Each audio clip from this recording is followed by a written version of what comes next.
Le storie riferite nel video precedente hanno in comune l'improvvisa creazione di sacche temporali o spaziali, anticipate dalla comparsa di nuvole o polvere, come nel caso del profeta Ezechiele, o della nebbia, a volte di colore verde.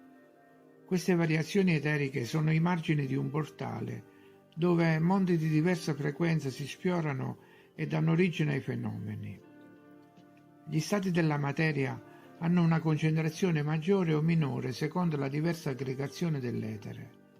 Ci sono mondi a bassa e alta frequenza e ci sono passaggi fra loro.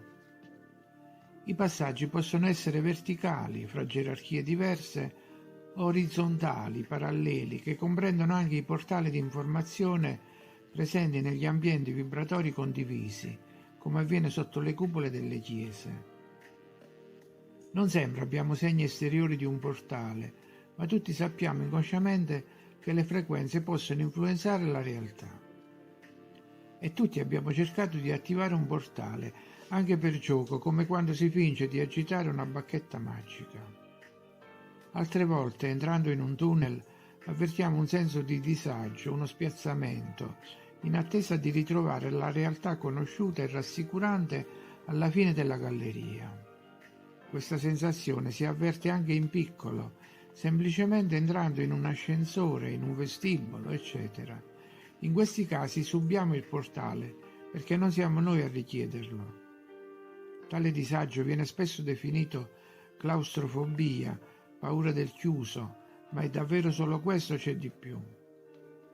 Nei film abbiamo visto centinaia di portali, come i teletrasporti di Star Trek.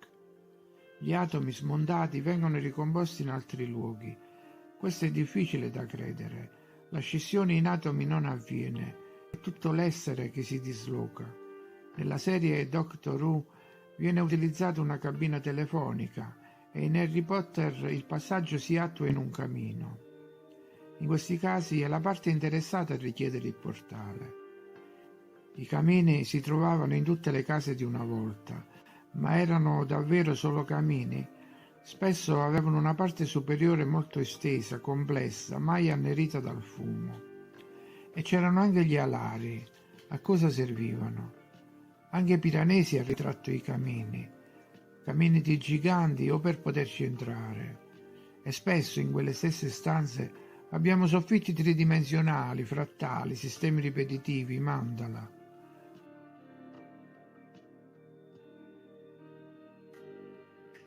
Portali più antichi potrebbero essere quelli nella roccia. Nel cavo di una montagna si svolgevano spesso cerimonie mistiche. Anche il tempo ha una sua funzione nel processo di contatto fra realtà diverse. In un certo giorno, ad una certa ora, Babbo Natale entra nel camino o compare nel camino e sul camino c'è un orologio. Spesso i camini hanno un flusso diretto con l'esterno, si può vedere il cielo. Sui camini sono sistemate banderuole. Si dice che servono a vedere la direzione del vento, eppure da terra non si vedono nemmeno. Qual era la loro vera funzione? Quella di dare delle coordinate? Altre volte ancora i passaggi sono collegati al suono. Il metallo è fonte di radiazione elettromagnetica.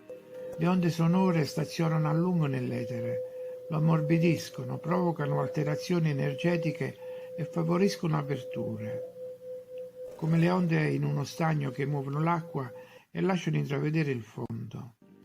La superficie dell'acqua viene smossa e cade alla parte divisoria fra due piani del reale. Ci sono i famosi 9 mondi e c'è il settimo cielo. Dove noi abbiamo aria, altri hanno acqua. Dove noi abbiamo acqua, altri hanno granito. Anche un arcobaleno è un margine, un segnale di transizione. Così un fulmine lontano senza tuono. Nasce e torna nel suo mondo parallelo. E ci sono piogge di ragni, di pesci, di serpenti. Da dove vengono questi animali?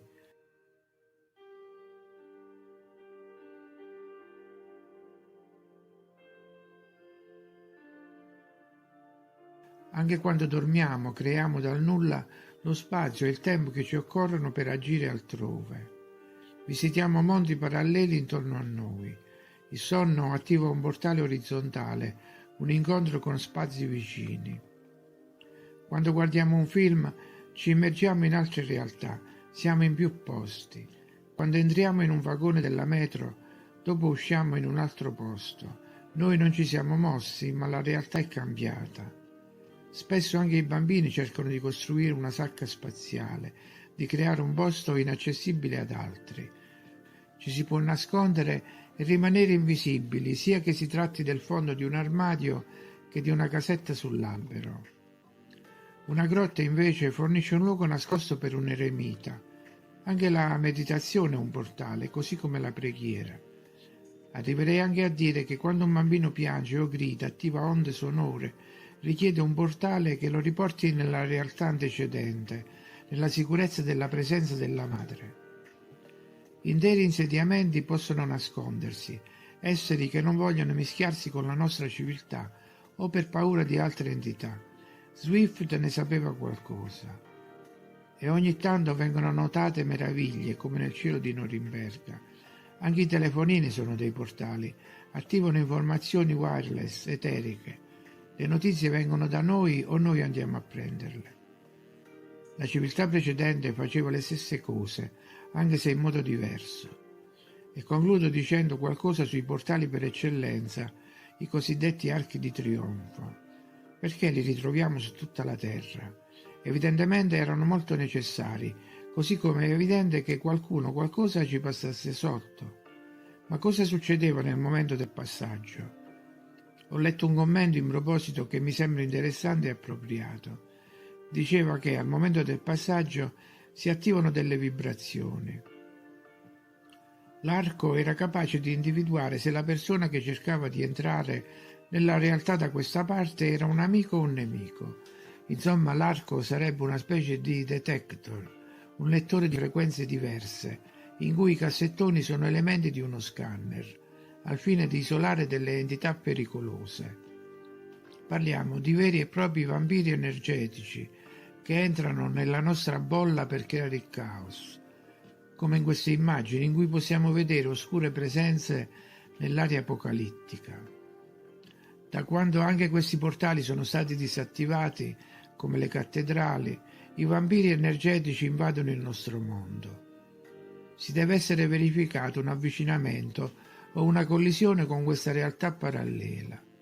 Ora i vampiri energetici stanno tentando la conquista di tutta la Terra.